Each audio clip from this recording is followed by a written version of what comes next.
श्री सद्गुरु परमात्मने नमः। योगी पुत्र के इस भाषण को सुनकर राजा महासेन अत्यंत शोकाकुल हो गया। उसे मूर्छा आ गई और वह जमीन पर गिर पड़ा। धीरज देने पर वह दीन मनुष्यों की नई विलाप करने लगा। अपने भाई, उसके लड़के, अपने स्त्री पुत्र आदि का स्मरण करके वह शोक में डूब गया। उसे मोहवश शोक करते देख कर मुनिपुत्र समझाने लगा, राजा तू बुद्धिमान है, फिर तू किसके लिए और क्या समझकर रोता है? इस प्रश्न को सुनकर महासेन बड़े दुख के साथ कहने लगा, मुने क्या तुम्हें मेरे शोक का कारण नहीं दिखता? किसी एकाध रिश्तेदार के वियोग हो जाने पर मनुष्य को दुख होता है और तुम मेरा सर्वस्व नाश हो जाने पर भी कारण पूछते हो। तुम्हें क्या कहो? योगी पुत्र को हंसी आ गई। वह कहने लगा, क्या तेरी यह समझ है कि जो कुछ चला गया है वह शोक करने से फिर भी मिल जाएगा? धीरज रखकर विचार कर कि दुख करने से अब क्या लाभ? यदि तू यह समझकर शोक करता है कि तेरे स्वजन नष्ट हो गए हैं, तो तेरे पूर्वज आदि तो कब के मर चुके हैं। उनके बदले तुझे सदैव शोक करते रहना चाहिए था। परंतु यह कैसी बात है कि इस समय के पहले तू शोक नहीं करता था? यह भी बतला कि ये किसके भाई थे? क्या तेरे थे? उनसे तेरी बंधुता कैसे हुई? यदि तू कहे कि उनके और तेरे माँ बाप एक ही थे, तो माता पिता के विष्ठा में जो कीड़े रहते हैं वे भी देह संबंधी रहते हैं, तो फिर क्या वे तेरे भाई नहीं थे? तू उनके लिए तो शोक नहीं करता है। राजा, पहले तो इस बात का विचार कर कि तू स्वयं यथार्थ में कौन है और जिन्हें नष्ट समझकर तू शोक कर रहा है वे कौन है? क्या तू शरीर ही है अथवा उससे कुछ भिन्न है? शरीर जड़ पदार्थों का समुदाय है। समुदाय के अथवा उसके किसी अर्ग के नाश को ही नाश कहते हैं। फिर देह के अंशों का नाश तो प्रत्येक क्षण में ही हो रहा है। मल, मूत्र, कफ, नख, बाल आदि का लगातार नाश हो रहा है। अतएव तुझे हमेशा रोते ही रहना चाहिए। यदि शरीर के सर्वनाश को ही नाश कहे और इसलिए दुख करे, तो सर्वात्मना शरीर का नाश कभी नहीं होता। यह सच है कि तेरे भाइयों के शरीरों का अंश पृथ्वी आदि पदार्थों के रूप में है। यदि यह कहा जाए कि उनका भी नाश हो जाता है, तो अंत में आकाश अविनाशी और शुद्ध रह ही जाता है। परंतु इन बातों को छोड़ दे। मुख्य बात यह है कि तू देह नहीं है, देही है। क्योंकि तू जैसे यह मेरा कपड़ा है कहता है, वैसे ही यह मेरा शरीर है कहता है। फिर बतला कि तू देह ही है कैसे हो सकता है? जब तू देह से भिन्न है, तब दूसरों के देह से तेरा क्या संबंध है? जैसे तेरे भाइयों के कपड़ों से तेरा थोड़ा भी संबंध नहीं है, वैसे ही उनके देह से भी नहीं है। जैसे वस्त्र है वैसा ही शरीर है। फिर उनके शरीर के नष्ट हो जाने पर तुझे शोक क्यों होना चाहिए? मेरा शरीर, मेरे प्राण, मेरा मन इत्यादि कहने वाला तू स्वयं किस स्वरूप का है? योगी पुत्र की इन बातों को सुनकर महासेन कुछ देर तक विचार करने लगा, परंतु इन प्रश्नों का उत्तर न मिलने के कारण अंत में वह दीनता से कहने लगा, भगवान, यह मुझे बिल्कुल नहीं मालूम होता है कि मैं कौन हूँ। सचमुच में शोक कर रहा हूँ, परंतु मुझे उसका कारण नहीं मालूम होता। मैं अज्ञानी हूँ, आपकी शरण में हूँ। अतएव बतलाइए कि इसमें गूढ़ बात क्या है? किसी भी नातेदार के मरने पर सभी आदमी शोक करते हैं। वे स्वयं कौन है अथवा दूसरे कौन है, इस बात को नहीं जानते, परंतु केवल शोक किया करते हैं। भगवान, मैं आपका शिष्य हूँ, मुझे इन बातों को स्पष्ट रीति से समझा दीजिए।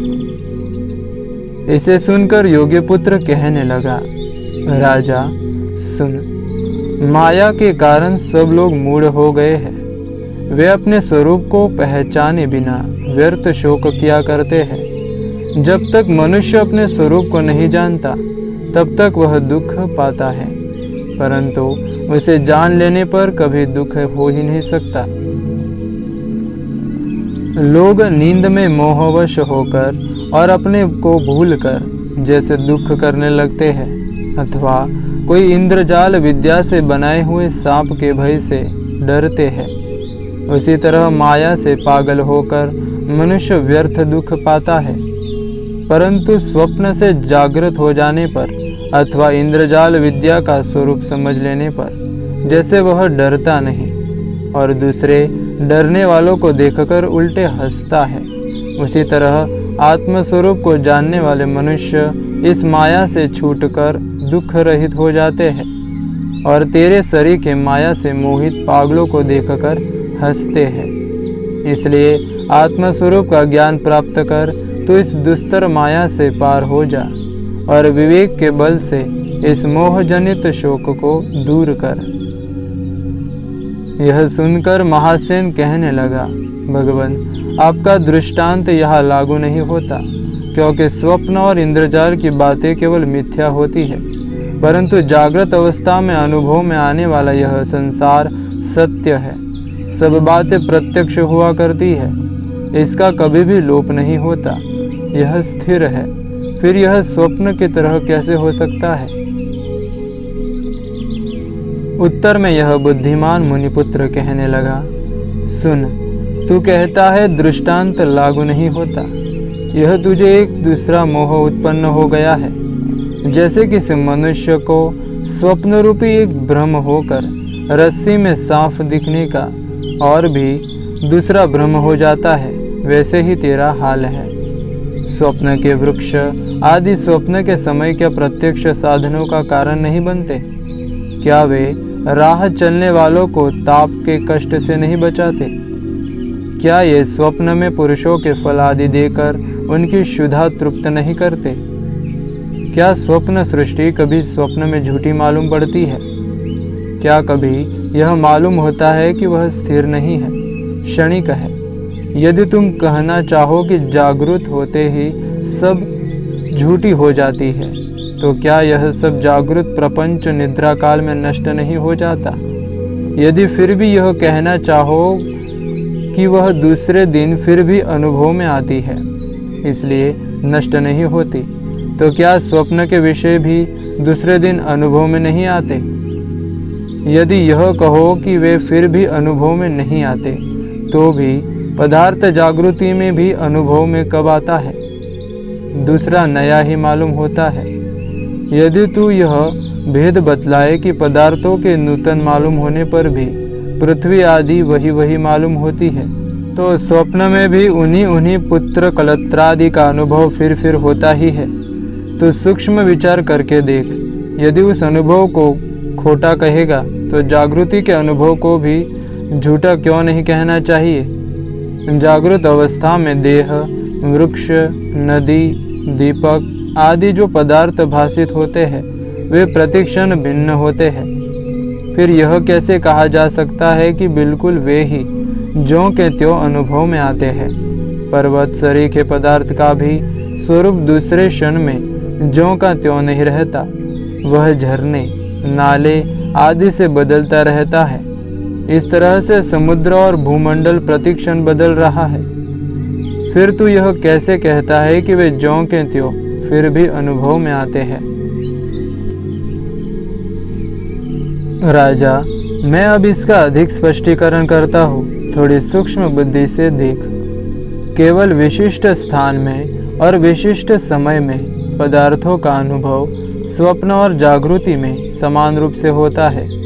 सब देशों में सब समय किसी पदार्थ का अनुभव हो सकना अत्यंत दुर्लभ है। ये दोनों बातें नहीं हो सकती। यदि यह कहो कि पदार्थों का अनुभव पदार्थ रूप से नहीं कारण रूप से होता है, तो कारण का अर्थ है पृथ्वी आदि पंचमहाभूत। इनका अनुभव तो स्वप्न में भी होता है, फिर अंतर क्या है? यदि कहा कि स्वप्न की व्यर्थता जागृत में होती है, परंतु जागृत की व्यर्थता कभी मालूम नहीं होती, तो अब विचार करो कि व्यर्थता किसे कहते हैं। पदार्थों का भास न होना ही उनकी व्यर्थता है। यह अनुभव की बात है कि नींद में कुछ सारे संसार का भास नहीं होता। फिर कैसे कहा जा सकता है कि जागृति की व्यर्थता नहीं होती। अब यदि यह कहो कि पदार्थों का भास होना व्यर्थता नहीं है, किंतु यह जानना कि पदार्थ मिथ्या है उनकी व्यर्थता है, तो तेरे समान भ्रांत लोगों में ऐसा जानने की शुद्ध दृष्टि है कहाँ। वह दृष्टि उन लोगों के पास रहती है जिन लोगों ने ज्ञेय वस्तु को पूरा पूरा पहचान लिया है। इसलिए तेरा एक भी आक्षेप विचार के सामने नहीं ठहरता। इसलिए मैं कहता हूँ कि यह सब दृष्ट जाल स्वप्न की सृष्टि के समान है। जागृत की तरह स्वप्न में भी दीर्घकाल का अनुभव होता है, अर्थात स्वप्न सृष्टि भी बाधित होने वाली है। समस्त व्यवहार करने वाली और स्थिर होने के कारण जागृति के बिल्कुल समान है। जागृत अवस्था में हमें मालूम होता है कि हम जाग रहे हैं। स्वप्न स्थिति में भी वैसा ही मालूम होता है। फिर स्वप्न और जागृत में अंतर कहाँ है? और तू स्वप्न के रिश्तेदारों के लिए शोक क्यों नहीं करता? यह संसार केवल भावना सामर्थ्य के कारण सच्चा मालूम होता है। शून्यता की भावना करने से सब कुछ शून्य अर्थात खुला आकाश हो जाएगा। यदि दृढ़ निश्चय से यह भावना की जाए कि यह सब मिथ्या है, तो सर्वत्र उसी आत्मभाव का अनुभव हुआ करेगा। कारण प्रत्यक्ष है। तुझे मेरा राज्य इसी गुफा में दिखलाई पड़ा था।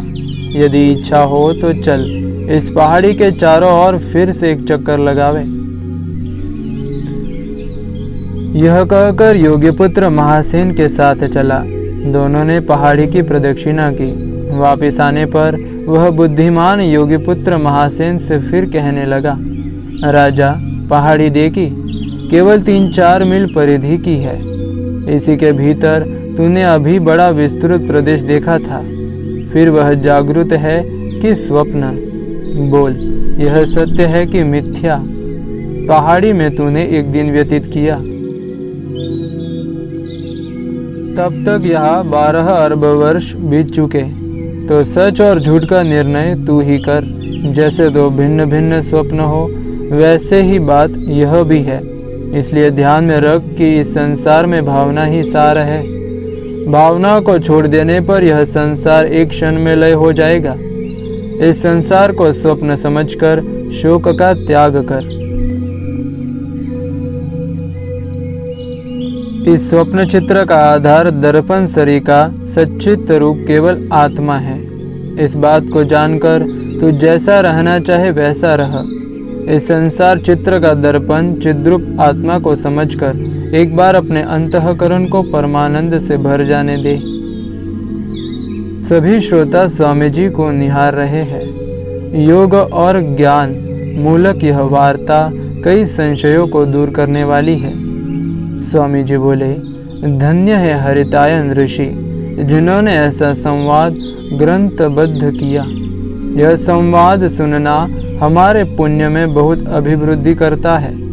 इसके बार बार श्रवण मनन से हमारा अज्ञान का आवरण कमज़ोर हो जाता है, और ऐसे में किन्हीं तत्वज्ञ महापुरुष की कृपा दृष्टि हो जाए तो जन्म मरण के सारे कष्टों से छूटकर मनुष्य को मुक्ति का लाभ हो जाता है। ओम ओम ओम ओम ओम ओम। संत तो पारसमणि होते हैं, यह एक अल्पोक्ति होगी, क्योंकि पारसमणि केवल लोहे का सोना बनाती है। किंतु संतों के स्पर्श से तो अति जघन्य प्राणी भी संत सदृश हो जाते हैं। संत श्री आशाराम जी महाराज ऐसे ही महापारस हैं। उनके जीवन की पावन गंगा गुजरात की धरा पर बह रही है। उनकी दिव्य ज्ञान धारा में अवगाहन करके अनेक आत्माएं पावन हो रही है। साधना के एकांगी मार्ग पर चलने वाले तथा केवल उसी का मार्गदर्शन देने वाले कई लोग हमारे यहाँ हैं। लेकिन ज्ञान, कर्म व भक्ति की त्रिवेणी में जीवन भिगो देने वाले तथा परम योग के दर्शन कराने वाले महात्मा विरले ही होते हैं। संत श्री आशाराम जी ऐसे ही एक विरल महात्मा है। मानव मन की विराट व जटिल रहस्य सृष्टि में वे क्षण भर में प्रविष्ट हो सकते हैं तथा जीवन की जटिलताओं को इतनी सहजता से सुलझाते हैं कि उनसे लाभान्वित होने वाले स्तब्ध रह जाते हैं। साबरमती नदी के तट पर स्थित मोटेरा आश्रम में ऐसे महान संत का दर्शन एवं सानिध्य लाभ लेने हेतु कई जिज्ञासु आते हैं और परम तृप्त होकर लौटते हैं। थके हारे जीवात्माओं के लिए पूज्य श्री एक महान बल सिद्ध हुए हैं।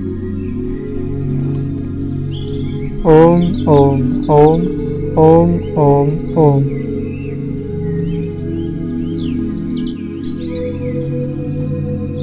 हरि ओम।